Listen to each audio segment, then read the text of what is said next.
passé, j'ai vécu avec un homme de ma place, j'avais de l'argent, et j'étais tout pour ma famille.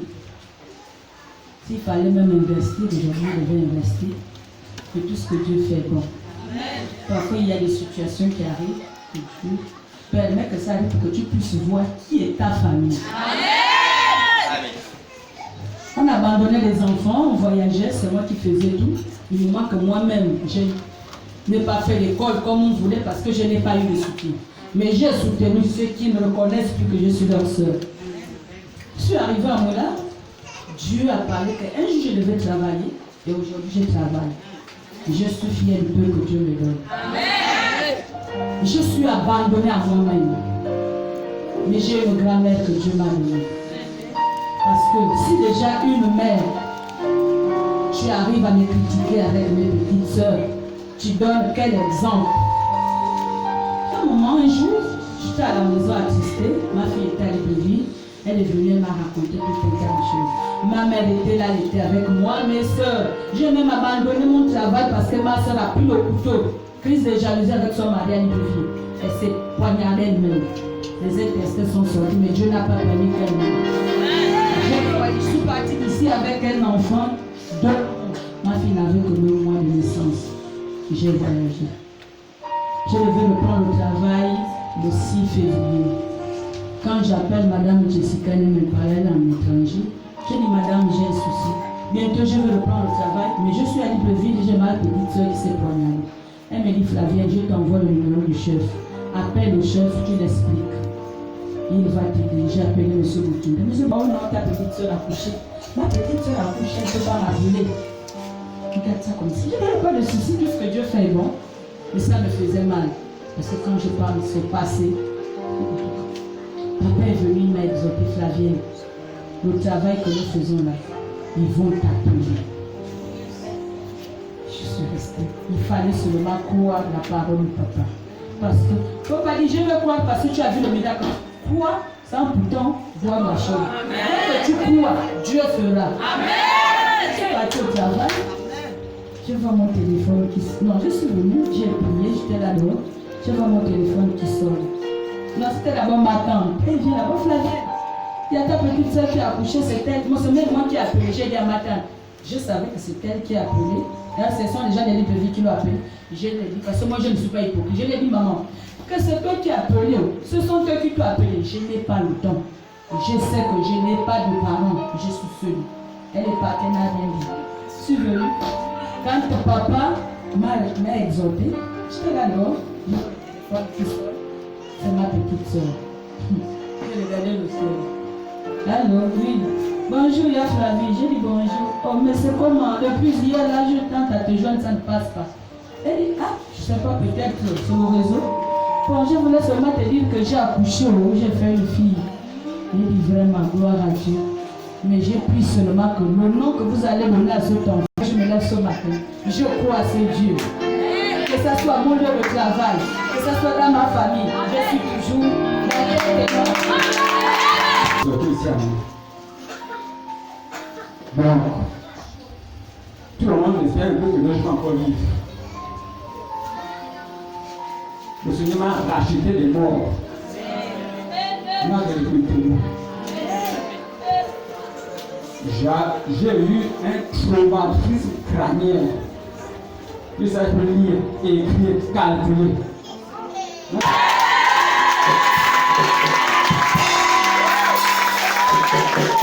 C'est revenu dans ma tête. Tout ce que j'avais peur. Je n'ai aucun. Je vais à Faro Yashia. Le Dieu de guérison a attendu 100 000. J'ai trouvé la guérison miraculeuse. Moi qui suis alors, je l'adore tous les jours. Un esprit à volonté, mon divin sauveur, Alpha le Omega, le commencement et la fin.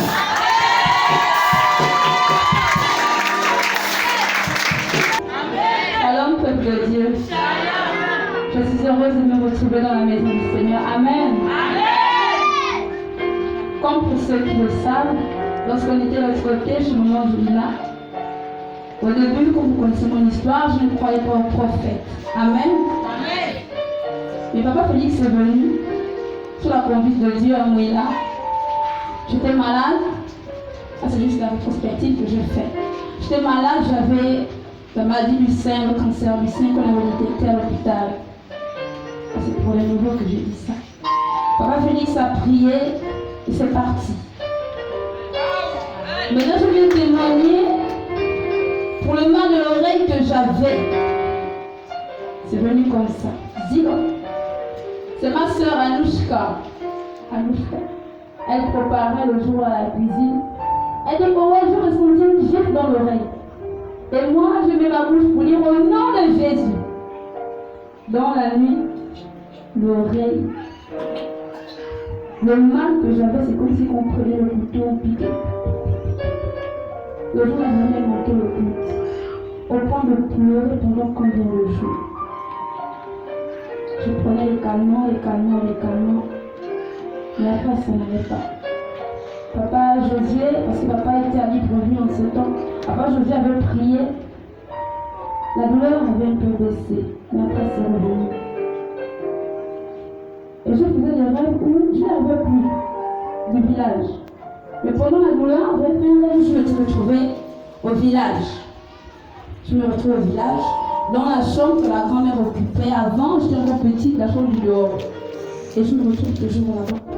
Au point, elle me dit que viens manger, je suis servi. Je dis, je n'ai pas faim. Viens manger, je dis, je n'ai pas faim.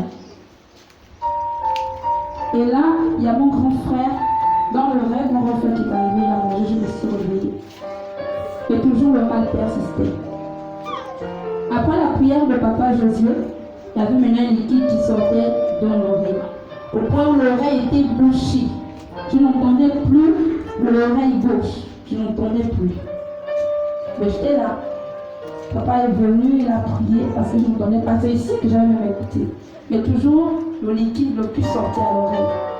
Maintenant, pendant le travail de jeûne de 21 jours que papa a donné, je dis, Seigneur, je suis fatiguée de mettre le coton dans l'oreille. Tu vois que je n'ai pas d'argent. Je n'ai rien. C'est moi-même, mon fils, il n'y a rien. Je n'ai pas. Même le coton, il n'y a plus. Je dois mettre quoi? Je dis en tout cas, un corps malade ne peut pas te servir. Si tu continues comme ça, d'abord, je ne pars pas à l'église. Et la consécration du 27, je ne me vois pas mettre un coton dans mon oreille parce que c'est trop. Nous sommes là. Quand on est venu dormir ici à l'église, je dors. Je regarde le matin, mon oreille, je mets le doigt. Il y a encore un peu de liquide. Dans mon cœur, je dis, Seigneur, je t'ai dit que le 27, mon oreille là doit être sec. Amen. Hier, on a passé toute la journée en train de faire le nettoyage. Je n'ai même pas constaté un liquide qui a coulé dans mon oreille. Aujourd'hui encore, rien. Dans ma chambre, je dis, mais toi là-dedans, toi tu écoutes. Donc il faut d'abord qu'on te parle pour que tu agisses. Pour les guérisons qui ne fait qu'opérer dans ma vie, alléluia. Mon frère, je veux t'encourager. Si tu es venu malade ici, tu viens avec ta foi, tu auras la guérison. Parce que ici, le Dieu de guérison.